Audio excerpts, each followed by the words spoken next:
Hello বন্ধুরা, তোমরা সবাই কেমন আছো? আশা করি সকলেই খুব ভালো আছো আর আমিও ভীষণ ভালো আছি। তোমাদের আরেকবার পূজাস কিচেনে সকলকে স্বাগত। আজকে একটি নতুন রেসিপি নিয়ে চলে এসেছি বন্ধুরা। সেটি হলো একটি পনিরের রেসিপি, আলু পনিরের ডালনা। রুটি, পরোটা, নান, পোলাও, ফ্রায়েড রাইস, গরম গরম ভাতের সাথে কিন্তু দারুণ লাগে খেতে, জাস্ট জমে যায়। নিরামিষ একটি রেসিপি, কিন্তু এর স্বাদ কিন্তু অসাধারণ। তাহলে চলো দেখে নাও, ঘরোয়া কিছু উপকরণ দিয়ে তোমরা খুব ঝটপট বাড়িতে বানিয়ে ফেলতে পারবে এই রেসিপিটি। এই রেসিপিটির সমস্ত উপকরণগুলি আমি আমার ডেসক্রিপশন বক্সে দিয়ে দেবো, তোমরা সবাই দেখে নেবে আমি কি কি নিয়েছি। তাহলে চলো বন্ধুরা শুরু করি, দেখতে থাকো। যদি ভালো লেগে থাকে আমার এই রেসিপিটিকে, তাহলে অনেক অনেক অনেক বেশি শেয়ার করার তোমাদের সকলকে অনুরোধ রইল। আর কমেন্টের মাধ্যমে কিন্তু আমাকে একদম জানাতে ভুলো না তোমাদের এই রেসিপিটি কেমন লাগলো। তাহলে চলো বন্ধুরা শুরু করি। তোমরা যদি আমার চ্যানেলে নতুন বন্ধু হয়ে থাকো তাহলে অবশ্যই আমার চ্যানেলটিকে সাবস্ক্রাইব করতে কিন্তু একদম ভুলো না। তাহলে চলো বন্ধুরা শুরু করি, দেখতে থাকো। তোমাদের আমি একটার পর একটা স্টেপ দেখাচ্ছি। সবার প্রথমে এখানে আমি কিছু পনির নিয়ে নিয়েছি, স্লাইস করে কেটে নিয়েছি। পনিরগুলোকে একটু বড় বড় স্লাইস করে কেটে দিয়েছি। তারপর এখানে লাগছে আমাদের বেশ কিছুটা আলু। আমি আলুগুলোকেও পনিরের মতনই ছোটো ছোটো স্লাইস করে কেটে দিয়েছি। তারপর আমরা একটি মশলা তৈরি করে নেব। তার জন্য আমাদের লাগছে, আমি 2 পিঞ্চের মতো এখানে আদা দিয়ে দিয়েছি, আর দেবো বেশ কিছুটা কাঁচা লঙ্কা 4-5টের মতো, আর দেবো একটুখানি টমেটো কুচি। এখানে আমি 2টোর মতো টমেটো কুচি দিয়েছি, তোমরা বাড়িয়ে বা কমিয়ে নিতে পারো। একটুখানি জল দিয়ে আমি এটিকে স্মুথ একটি পেস্ট তৈরি করে নেব। তারপর তোমরা নেক্সট স্টেপ দেখো। আমরা একটি স্মুথ পেস্ট তৈরি করে নেব। দেখো আমাদের পেস্টটি কিন্তু একদম তৈরি হয়ে গেছে। তারপর আমরা এটাকে সাইডে রেখে দেব। তারপর আরেকটি আমরা মশলা তৈরি করে নেব। তার জন্য আমাদের লাগছে বেশ কিছুটা কাজু। আমি এখানে 10টা-15টার মতো কাজু নিয়ে নিয়েছি, আর দেব মগজ দেব, আর দেব হচ্ছে আমাদের দুধ। এখানে আমাদের দুধ লাগছে। এখানে আমি 1 থেকে 1.5 কাপের মতো আমি দুধ দিয়ে এটিকে স্মুথ একটি পেস্ট তৈরি করে নেব। দেখো আমাদের মশলাটি কিন্তু একদম তৈরি হয়ে গেছে।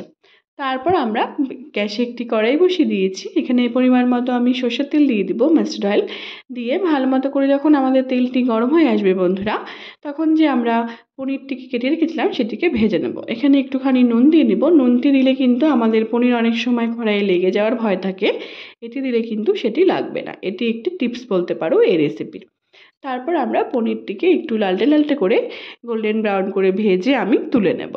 দেখো বন্ধুরা আমাদের পনিরটি কিন্তু প্রায় ভাজা হয়ে গেছে। আমি একটু লালটে লালটে গোল্ডেন ব্রাউন করে আমি পনিরটিকে ভেজে নিয়েছি। দেখো কত সুন্দর লাগছে দেখতে। তারপর যখন আমাদের পনিরটি সবগুলো ভাজা হয়ে গেছে, তারপর আমি পনিরটিকে নামিয়ে নিয়েছি।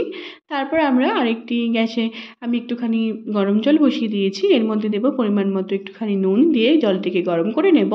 এই গরম জলটির মধ্যেই আমি পনিরটিকে রেখে দেবো। অনেক সময় পনিরগুলি শক্ত হয়ে যাওয়ার ভয় থাকে, এরকম করে রাখলে কিন্তু আমাদের পনিরটি নরম জুসি থাকবে, একদম শক্ত হবে না। এটি আরেকটি টিপস বলতে পারো এই রেসিপির। তারপর আমরা ওই পনির ভাজার তেলে আমি যে আলুগুলোকে কেটে রেখেছিলাম বন্ধুরা, সেগুলিকেও আমি একটু স্বাদ মতো নুন আর হলুদ দিয়ে এটিকে লালটে লালটে করে ভেজে আমি তুলে নেব। তারপর তোমরা নেক্সট স্টেপ দেখো।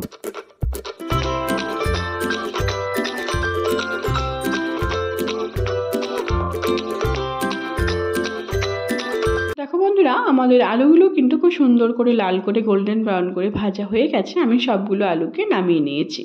তারপর আমরা ওই আলু ভাজার তেলেই আমি কিছু মশলা ফোড়ন দিয়ে নিব। গোটা শুকনো লঙ্কা, গোটা জিরে, আর দেবো 2টো তেজপাতা।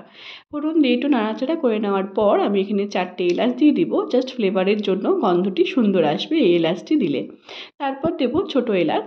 দেওয়ার পর আমরা এর মধ্যে লং দিয়ে দিব 2টোর মতো, আর দেবো গোলমরিচ দিয়ে দেবো 4টে, আর দেবো 2টো দারচিনি দিয়ে ভালো মতো করে নাড়াচাড়া করে যখন একটি সুন্দর গন্ধ বেরোবে বন্ধুরা, তারপর আমরা এর মধ্যে যে পেস্টটি আমরা করে রেখেছিলাম আদা, কাঁচা লঙ্কা, টমেটো, সেটিকে দিয়ে ভালো মতো করে বেশ কিছুক্ষণ ধরে নাড়াচাড়া করে এটিকে তেল ছেড়ে আসা অবধি আমরা কষিয়ে নেব। তারপর তোমরা নেক্সট স্টেপ দেখো। খুব ভালো মতো করে কষিয়ে নেওয়ার পর আমরা এর মধ্যে স্বাদ মতো নুন দিয়ে দিব, আর দেবো 1 চামচের মতো আমি হলুদ গুঁড়ো দিয়ে দিয়েছি, আর দেবো 1 চামচের মতো কাশ্মীরি লঙ্কার গুঁড়ো, আর দেবো 1 চামচের মতো ধনে গুঁড়ো, আর দেবো 1 চামচের মতো জিরে গুঁড়ো। সবগুলো মশলা আমি 1 চামচ করে দিয়ে দিয়েছি। দিয়ে ভালো মতো করে নাড়াচাড়া করে এটিকে আমরা বেশ কিছুক্ষণ ধরে একটুখানি রান্না করে নেব। যখন দেখবো আমাদের খুব সুন্দর করে রান্না হয়ে গেছে, তেল ছেড়ে এসছে, কষে গেছে মশলাটি, তারপর আমরা এর মধ্যে স্বাদ মতো গরম জল অ্যাড করে দেবো। অ্যাড করে দিয়ে ভালো মতো করে আবার এই মশলাটিকে আমি বেশ কিছুক্ষণ ধরে কষিয়ে নিব। দেখো বন্ধুরা, আমাদের মশলাটি কিন্তু খুব সুন্দর কষে গেছে। তারপর আমরা যে কাজু আর মগজ দিয়ে দুধ দিয়ে আমরা পেস্ট করেছিলাম সেটিকে দিয়ে ভালো মতো করে নাড়াচাড়া করে আবার তেল ছেড়ে আসা অবধি এটিকে আমরা কষিয়ে নেব। তারপর তোমরা নেক্সট স্টেপ দেখো। দেখো বন্ধুরা, আমাদের মশলাটা কিন্তু খুব সুন্দর করে কষে এসছে, কত সুন্দর লাগছে দেখতে। তারপর যে আমরা আলুগুলোকে ভেজে রেখেছিলাম সেগুলিকে আমরা অ্যাড করে দেবো। অ্যাড করে দিয়ে ভালো মতো করে মশলাগুলোর সাথে এই আলুগুলোকে খুব সুন্দর করে মিলিয়ে নিব আর বেশ কিছুক্ষণ ধরে আমরা এটিকে কুক করে নেব। খুব ভালো মতো করে মিলিয়ে নেওয়ার পর আমরা যে পনিরগুলিকে গরম জলে ভিজিয়ে রেখেছিলাম সেগুলিকে আমরা সম্পূর্ণ অ্যাড করে দেব। তোমরা চেষ্টা করবে এখানে কোনো রকম কাঁচা জল না ব্যবহার করার, এখানে সম্পূর্ণ গরম জলই ব্যবহার করার। পনিরগুলিকে যে আমরা ভিজিয়ে রেখেছিলাম সেগুলো আমরা সম্পূর্ণ গরম জল আর পনিরটি আমি এর মধ্যে অ্যাড করে দিয়েছি। দেখো বন্ধুরা, আমাদের পনির আলুর ডালনা কিন্তু একদম তৈরি হয়ে এসছে। এটি একটি নিরামিষ রেসিপি, কিন্তু এর স্বাদ কিন্তু অসাধারণ। গরম গরম ভাতের সাথে নান, পুরি, রুটি, পোলাও সবগুলোর সাথে কিন্তু দারুণ লাগে খেতে। তারপর যখন ওটি ফুটে আসবে তারপর আমরা এর মধ্যে 1 থেকে 1.5 বাটির মতো আমি এখানে নারকেলের দুধ অ্যাড করে দিয়েছি। এই নারকেলের দুধের জন্য কিন্তু এই পনির আলুর ডালনার কিন্তু স্বাদ কিন্তু অসাধারণ হয়। তোমরা অবশ্যই চেষ্টা করবে এখানে নারকেলের দুধটি ব্যবহার করার। তারপর এটিকে ঢেকে আমি কিছুক্ষণ কুক করে নিয়েছি। দেখো বন্ধুরা, আমাদের পনির আলুরের ডালনা কিন্তু একদম তৈরি হয়ে এসছে আমাদের পনির আলুরের ডালনাটি। তারপর আমরা বেশ কিছুক্ষণ ধরে নাড়াচাড়া করে নেওয়ার পর এর মধ্যে আমরা 1 পিঞ্চের মতো আমি একটুখানি চিনি অ্যাড করে দিয়েছি জাস্ট স্বাদটি ব্যালেন্স করার জন্য। দেখো বন্ধুরা, আমাদের পনির আলুরের ডালনা কিন্তু একদম তৈরি হয়ে এসছে।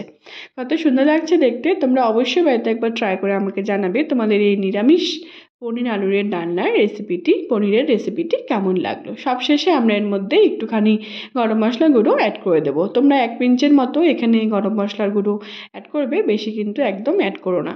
তারপর আমরা এর মধ্যে 1 চামচের মতো আমি এখানে কাসুরি মেথি একটুখানি হাতে ক্রাশ করে আমি দিয়ে দিয়েছি। এই কাসুরি মেথিতে দিলে কিন্তু এই পনির আলুরের ডালনার স্বাদ কিন্তু অসাধারণ হয়, একদম রেস্টুরেন্টের মতো পনির আলুরের ডালনা। তোমরা অবশ্যই বাড়িতে একবার ট্রাই করে আমাকে জানিও তোমাদের এই নতুন পদ্ধতিতে পনির আলুরের ডালনার রেসিপিটি কেমন লাগলো। যদি ভালো লেগে থাকে বন্ধুরা, তাহলে অনেক বেশি শেয়ার করা তোমাদের সকলকে অনুরোধ রইল আমার এই রেসিপিটিকে। কমেন্টের মাধ্যমে কিন্তু আমাকে একদম জানাতে ভুলো না তোমাদের এই রেসিপিটি কেমন লাগলো। আর তোমরা যদি আমার চ্যানেলে নতুন বন্ধু হয়ে থাকো তাহলে অবশ্যই আমার চ্যানেলটিকে সাবস্ক্রাইব করতে কিন্তু একদম ভুলো না। আর অনেক বেশি শেয়ার করো আমার এই রেসিপিটিকে যদি ভালো লেগে থাকে। রুটি, পোলাও, নান, পরোটা, গরম গরম ভাতের সাথে কিন্তু এই পনির আলুরের ডালনা কিন্তু দারুণ লাগে খেতে, জাস্ট জমে যাবে। আর কিছু প্রয়োজনই হবে না। একটি নিরামিষ রেসিপি কিন্তু এটি, কিন্তু এর স্বাদ কিন্তু অসাধারণ, মাছ মাংসের থেকে কোনো অংশে কম নয়। তোমরা অবশ্যই বাড়িতে একবার ট্রাই করে আমাকে জানিও তোমাদের এই রেসিপিটি কেমন লাগলো। আমার ফেসবুকও আরেকটি রান্নার পেজ আছে সুইট কিচেন দিয়ে, সেটির লিঙ্ক আমি সবশেষে তোমাদের সাথে শেয়ার করে দেবো। সেটিকে ফলো করার আর অনেক বেশি শেয়ার করার তোমাদের সকলকে অনুরোধ রইল। সবাই ভালো থেকো বন্ধুরা, সুস্থ থেকো। আবার নেক্সট ভিডিওতে দেখা হচ্ছে নতুন একটি রেসিপি নিয়ে। টাটা।